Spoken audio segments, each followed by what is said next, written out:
بس اللہ ہی اللہ تھا اور کچھ نہ تھا۔ جب اس نے چاہا کہ اب میں جانا جاؤں، اب میں پہچانا جاؤں، تو اس نے اپنے دست قدرت سے آگ، پانی، مٹی اور ہوا کا ایک پتلا بنایا اور اس پتلے میں چاہا کہ جان ڈال دوں، چاہا کہ روح بخش دوں، تو روح اس مٹی کے پتلے میں اندر جانے سے، اندر داخل ہونے سے گھبرائی۔ اللہ تبارک و تعالیٰ نے اپنے اس نور یعنی نور محمدی، آقا نعمت جناب محمد الرسول اللہ صلی اللہ تعالیٰ علیہ وسلم کے نور کو اس مٹی کے پتلے میں ڈالا، تب روح اندر داخل ہوئی۔ اب حضرت آدم علیہ السلام جنت میں رہنے لگے۔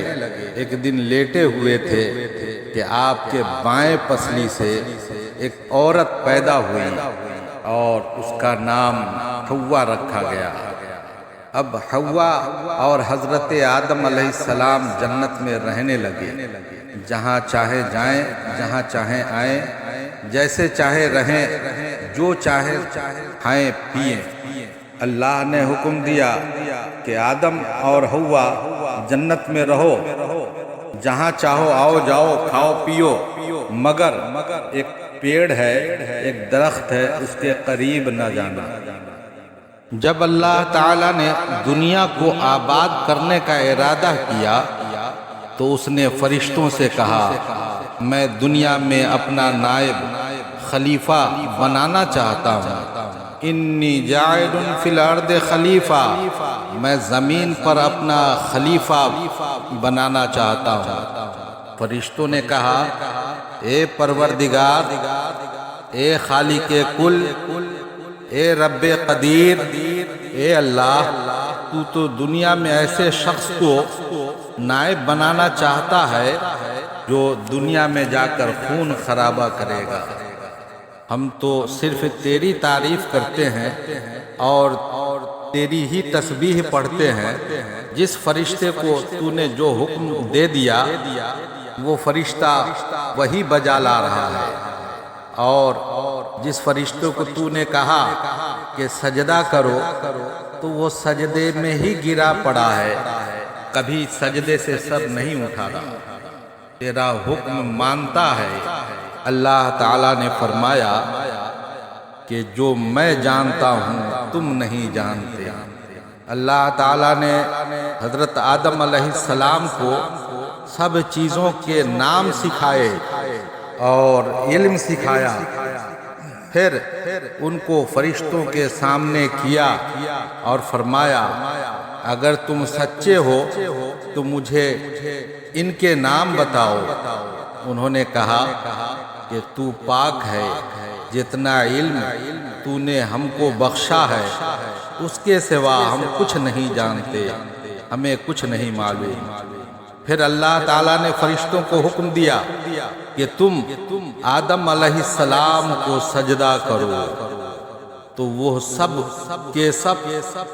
سجدہ میں گر پڑے، مگر شیطان نے سجدہ کرنے سے انکار کر دیا، شیطان نے سجدہ نہیں کیا۔ حضرت آدم علیہ السلام سے کہا کہ تم مٹی کے بنے ہو اور میں آگ سے بنا ہوں، اس لیے اس مٹی کے بنے ہوئے پتلے کو میں سجدہ نہیں کروں گا۔ اللہ تعالیٰ نے شیطان کو راند دیا، جنت سے باہر نکال دیا، نافرمان قرار دیا، مگر شیطان نے کہا، اے رب، میں نے تیرا سجدہ کیا ہے، میں نے تیری بہت عبادت کی ہے، رب العالمین تو مجھ کو اس بات کی مہلت دے کہ میں تیرے نیک بندے کو بہکاؤں، میں انسان کو بہکاؤں اور برے کاموں پر آمادہ کروں۔ اللہ نے کہا کہ جو میرا نیک بندہ ہوگا وہ تمہارے بہکاوے میں نہیں آئے گا۔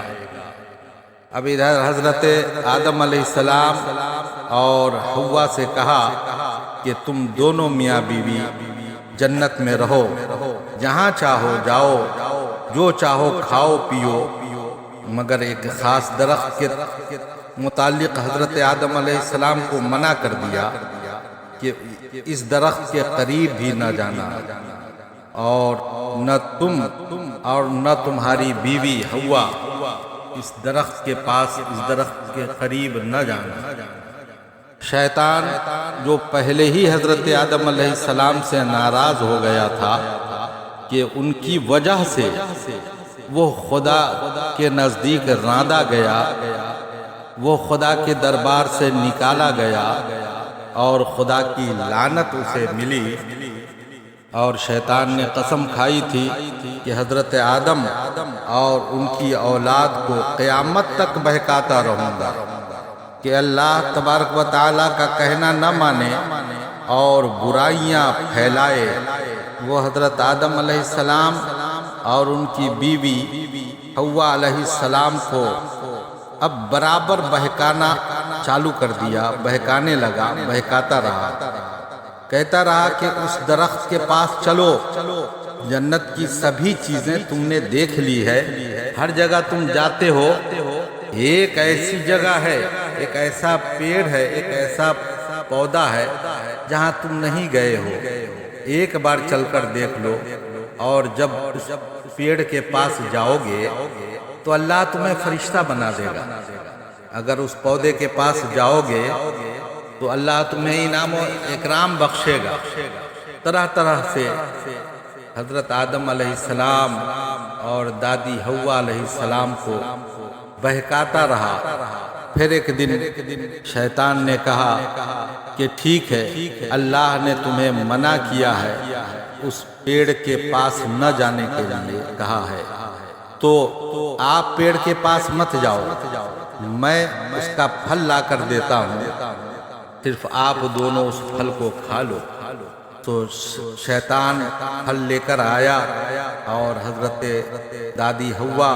حضرت آدم علیہ السلام کو دیا۔ حضرت دادی حوا اور آدم علیہ السلام نے اس پھل کو کھا لیا۔ بس کیا تھا، اللہ تبارک و تعالیٰ نے حضرت آدم علیہ السلام کو اور حضرت دادی حوا علیہ السلام کو دنیا میں بھیج دیا۔ حضرت آدم علیہ السلام کو جنت سے نکلنے اور شیطان کے بہکانے کا بہت رنج ہوا، غم ہوا، ملال ہوا۔ بہت عرصہ تک اللہ تبارک و تعالیٰ سے حضرت آدم علیہ السلام معافی مانگتے رہے، روتے رہے، گڑگڑاتے رہے، مگر حضرت آدم علیہ السلام کی توبہ اللہ کی بارگاہ میں تب قبول ہوئی کہ جب ان کے دل میں یہ بات پیدا ہوئی، یہ بات آئی کہ جنت کے دروازے پہ ایک نام لکھا دیکھا تھا،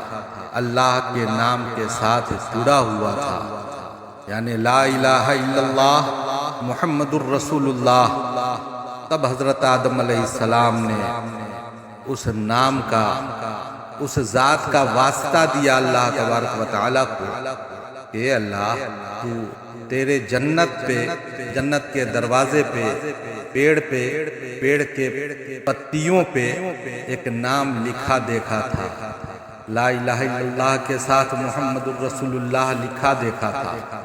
میں اس محمد صلی اللہ علیہ وسلم کا واسطہ دیتا ہوں کہ تو مجھے معاف کر دے۔ تب اللہ تبارک و تعالیٰ نے حضور آقا نعمت جناب محمد رسول اللہ صلی اللہ علیہ وسلم کے وسیلے سے جو دعا حضرت آدم علیہ السلام نے مانگی، تب اللہ نے معاف کر دیا اور حضرت آدم علیہ السلام کی دعا کو قبول فرمایا۔ اور پھر حضرت آدم علیہ السلام سے اللہ تبارک و تعالیٰ نے کہا کہ تم اور تمہاری اولاد دنیا میں رہو، مگر ایک بات یاد رکھو کہ جو میرے طرف سے نبی علیہ الصلوۃ والتسلیم آئے، میری باتیں بتانے کے لیے، میری باتیں بتائیں تو اسے مان لیا کرو، اور اپنی اولاد کو سمجھانا، بتانا کہ نبی کی بات مانو اور اللہ کا حکم مانو، شیطان کے بہکاوے میں نہ آنا، اور ہماری آیتوں کو نہ جھٹلانا ورنہ دوزخ میں جاؤ گے اور ہمیشہ اسی میں رہو گے۔ اس کے بعد حضرت آدم علیہ السلام اور حوا دنیا میں رہنے سہنے لگے اور خوب جی لگا کر اللہ کی عبادت کرنے لگے، اور حضرت آدم علیہ السلام کی بہت سی اولادیں ہوئیں اور دنیا کے الگ الگ کونے میں، الگ الگ گوشے میں، الگ الگ علاقے میں جا کر بسی رہی۔ حضرت آدم علیہ السلام کی عمر اللہ تبارک و تعالیٰ نے بڑی لمبی فرمائی اور خوب سارے اولادیں ہوئی جو پوری دنیا میں پھیل گئی۔ انسان جو بھی ہے حضرت آدم علیہ السلام کی اولاد ہے۔ آدمی جہاں بھی ہے، جو بھی ہے، سب حضرت آدم علیہ السلام کی اولاد ہے۔ حضرت آدم علیہ السلام نے اپنی اولاد کو بتایا کہ شیطان کے دھوکے میں نہ آنا، شیطان تمہارا دشمن ہے، اور صرف اللہ اور نبیوں کی بات کو ماننا، اللہ اور اس کے رسول کی بات کو سمجھنا، اللہ اور اس کے رسول کی باتوں پر عمل کرنا، شیطان سے بچنا، شیطان کے بہکاوے میں نہ آنا، کمزوروں کی مدد کرنا، بے سہاروں کو سہارا دینا، بھوکوں کو کپڑا پہنانا، اور ضعیف، نحیف، کمزور لوگوں کی مدد کرنا، بچوں پہ شفقت کرنا اور بوڑھوں کو سہارا دینا، یہ اپنی اولاد کو حضرت آدم علیہ السلام سمجھاتے رہے، بتاتے رہے۔ حضرت آدم علیہ السلام جب تک اس دار فانی میں رہے اپنی اولاد کو سمجھاتے رہے، بتاتے رہے کیسے رہنا ہے، کیا کرنا ہے، کس چیز سے رکنا ہے۔ واللہ اعلم بالصواب۔